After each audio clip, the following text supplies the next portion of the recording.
Kayang-kaya mo. Kayang-kaya mo yan. Kayang-kaya mo. 4:23 na hapon, nagbabalik po ang Kaya Mo Yan sa DZRH ngayong Sabado, August at 3. Malapit na ang Pasko. August. Hindi kami naniniwalang ghost month ito eh. Di ba, Emel? Yeah. Para ghost month. Yeah. Daming nangyayaring positive. Huwag lang haluan ng mga transgender. Hala.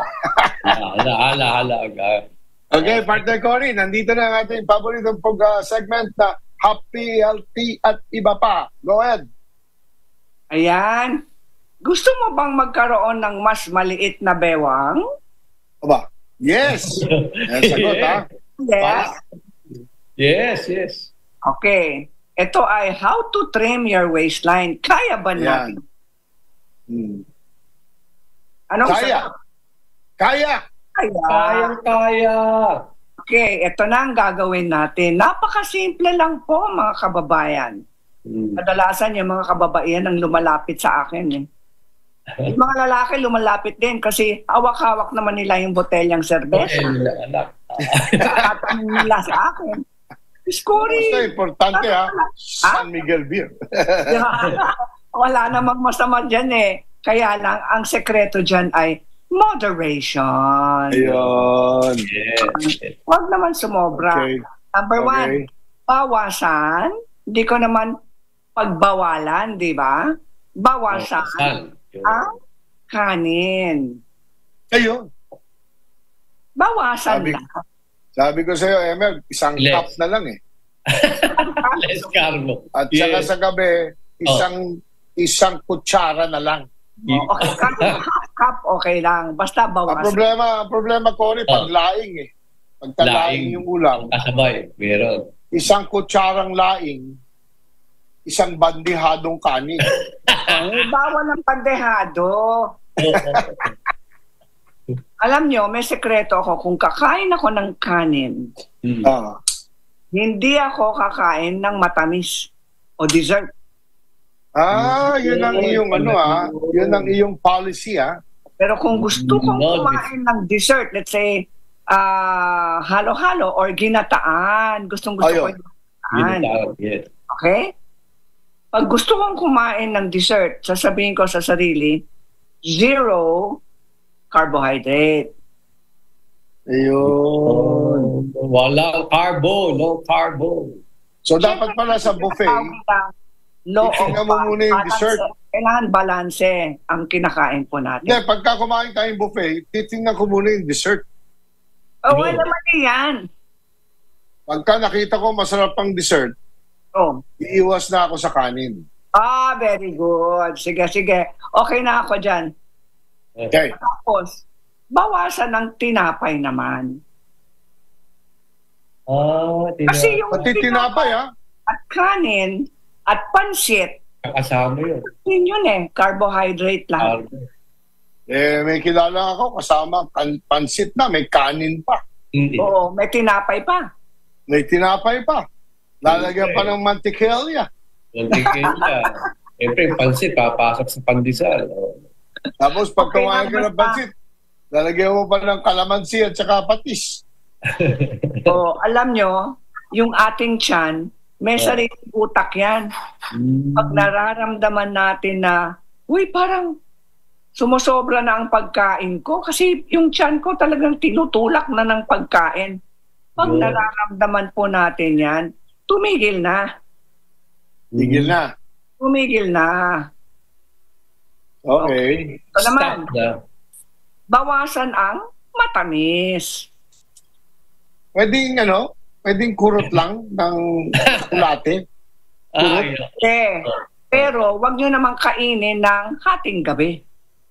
Mga 11. Hindi rin. Kasi matutulog na kayo eh. Hirap wala di ba? Pero ako maaga na ako kumakain ngayon. Mga 6. Minsan, pag kumain na ako Cory ng 5:30, if ever magutom ako, kumakain na lang ako ng saba. Saging na saba. Yes, or sopas. Sopas. Tinola, masarap. Kaya lang, sopas, merong noodles eh. Dadami pa ulit. Alam nyo, Kasama. pwede naman kayong kumain ng noodle. Huwag nang lampas ng 9:00 ng gabi. Sabi ko na nga ba, yung Korean noodles, hindi maganda after 9 o'clock eh. Oh, di ba masyadong mabigat na sa tiyan? Eh, di ba, Cory, kimchi? O yan, kainin ko lang, kimchi. Yeah. Ang kimchi, mataas yan sa probiotics. Maganda yan para sa bituka natin. Pero may mga taong hindi nila kaya yung maanghang. Hindi, meron namang kimchi na medium lang. Medium. Oh, na hindi masyadong maanghang, no? Ayun. Pwede. Pero Sige. para sa mga talagang gusto mag-weight loss, pwede kayong kumain ng mas maanghang na pagkain kung kakayanin ng ating bituka. Pero ano rin naalala ko, Cory, pati sa throat, hindi maganda yung manghang. Oo, tama. Pero meron silang mga kapsula ngayon na chili powder na ang siyang purpose ng kapsula na yon ay ipapabilis ang ating metabolismo. Para mas mabilis yung burn ng calories. Eh, yung mga nag-i-inject ng Ozempic, yung comment mo doon? Ang Ozempic dapat, regulated yan kasi dapat ang doktor mismo ang magbibigay sa iyo. Yan, nagbibenta yung mga yung mga beauty clinics. Yan, kayo. So, kailangan doktor talaga. Please don't play around with any kind of medicine pag walang supervision ng inyong Eh, kilala kami. Ang payat na ngayon. Kilala ni Emer yun. Yan. Nakaputi nung isang araw, Emer. Nakaputi sa gold nung isang araw. Ang payat na ngayon. Aba. Oo, pero basta under the supervision ng kanyang doktor. Sabi nung kaibigan namin doktor yun, dapat lang sinecheck yung kidney. Yes. Binibigay lang yan sa mga taong na diabetic na sobrang or merong silang metabolism problem.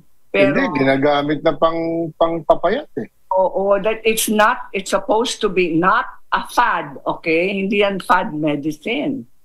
Kaso doktor ang nagtitik eh. Ayun. Dapat ma-regulate yan. Anyway. Susugan dyan. Hindi, ang sabi ko nga, Emer, baka hindi pa natin alam ang epekto niya. Yes. Siyempre, ngayon, di ba, ang dami, naka-Ozempic.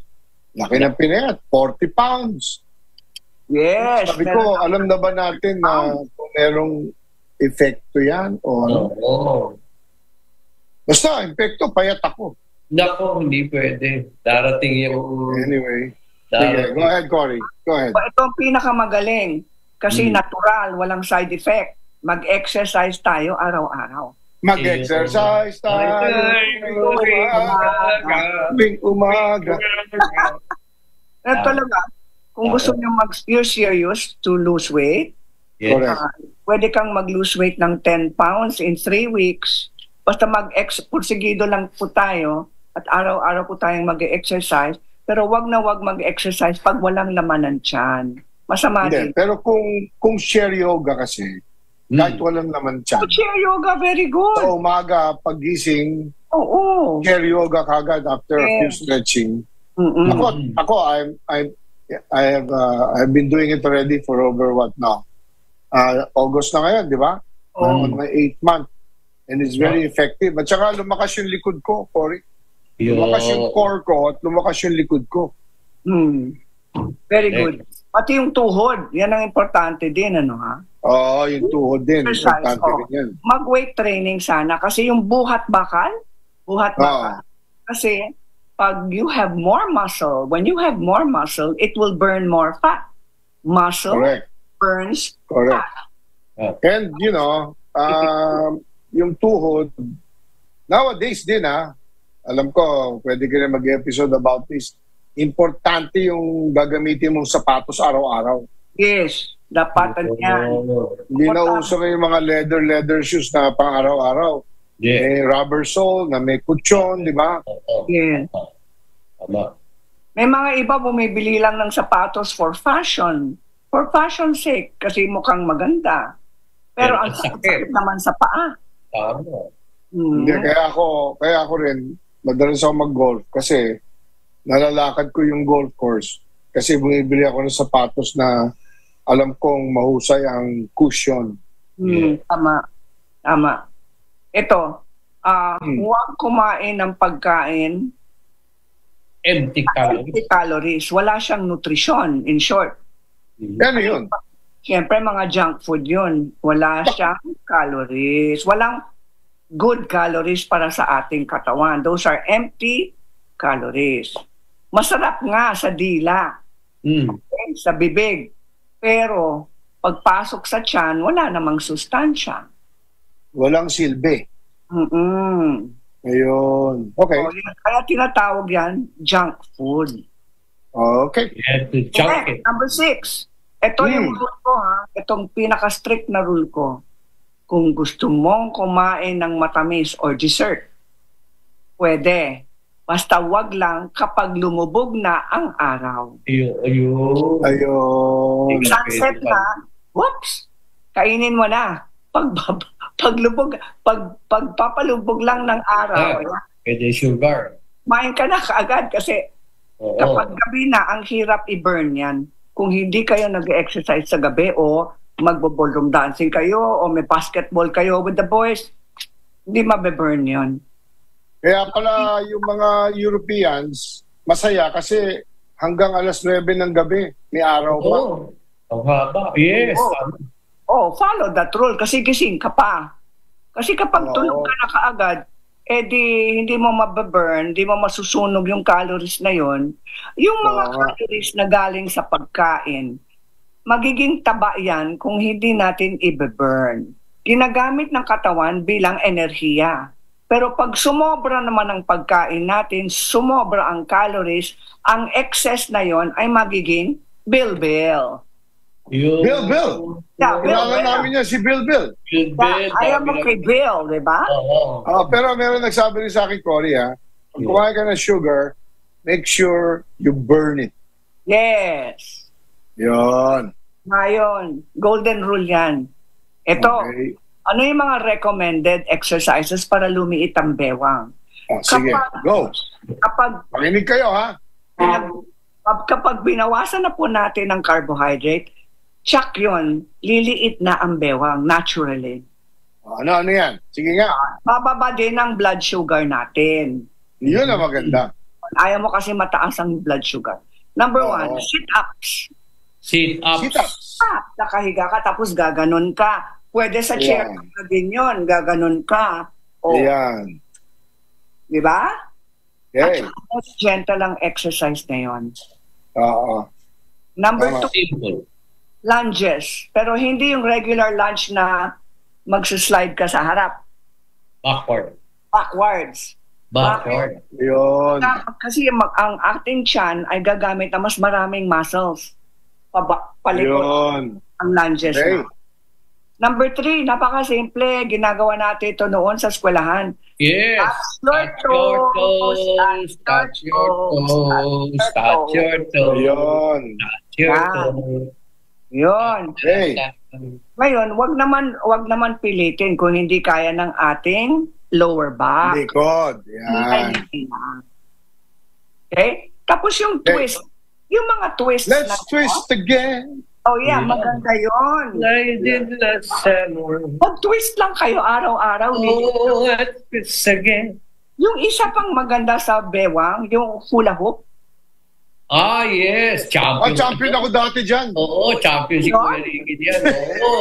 Great Ang school. galing mo naman. Habang kumakain pa ng hamburger. Yeah. Oh. Siyempre. Ang mga boys, di nagpapahuli yan. Hula ho! Ito, increase your cardiovascular workout. Bakit? Yun. Oo. Mas mapapabilis ang ating metabolismo. Mas maraming mababurn sa loob ng katawan. Sabi nga nila, dapat umaakit yung heart rate. Bantayan mo lang kung, di ba? Ayan talaga ng mabuti. Okay. Tag. Ito, walking, basic brisk walking. Napakasimple. Yun. Di kailangan ka sa gym. Tapos isa pa, jogging. Pwedeng spot jogging. Kahit nasa bahay lang kayo. Okay? Okay. Pwedeng running. Kung sanay na kayo sa running. Yan. Yan. Dancing. Di ba? Ang saya-saya nun. Tapos basketball. Yeah. Pwede rin. O kaya maglinis-linis sa paligiran. Maglinis kayo dyan sa bakuran. Ganon. Okay? Kung wala kayong mga ganon, may balak gumawa ng basketball or mag-basketball or mag-dancing, kung meron kayong hagdan sa bahay, di akyat baba. Yun. Tama. Oo. Diba? Okay. Tapos, syempre, eat less. Eat less. Oo. Nako, Chairman. No to overeating. Correct. No to empacho. Ayun. Damihan ng gulay. Oh, syempre, damihan ang gulay kasi mataas sa fiber. Pati prutas, mataas sa fiber At yun. saka prutas. Yan. Tsaka lahat ito ay natural. Hindi niluto, hindi ginawang minatamis. Basta natural lang. vegetables and fruits. Kaya gusto ko yung mga ulam na merong prutas, yung merong gulay, sabay-sabay na. Ito, Okay. expand your barkada. Okay? Kailangan meron kayong mga kaibigan na health conscious tulad mo. Correct. Okay. Oo. Okay, tapos number 9, think positive. Always. Always. Diba? Always, yes. Ayan ha. Ang dami ng tips yun. Ito na yung ating power words. Anong Okay. power words natin? Kaya kong maging mas healthy at mas sexy. Nako. Nako, Alam na natin yung sikreto ni Cory. ano pala yun? Kailangan kausapan ng sarili sa salamin. Oo, tama. Sasabihin mo, sexy Ako, ako. kayat. Oh, Healthy ako.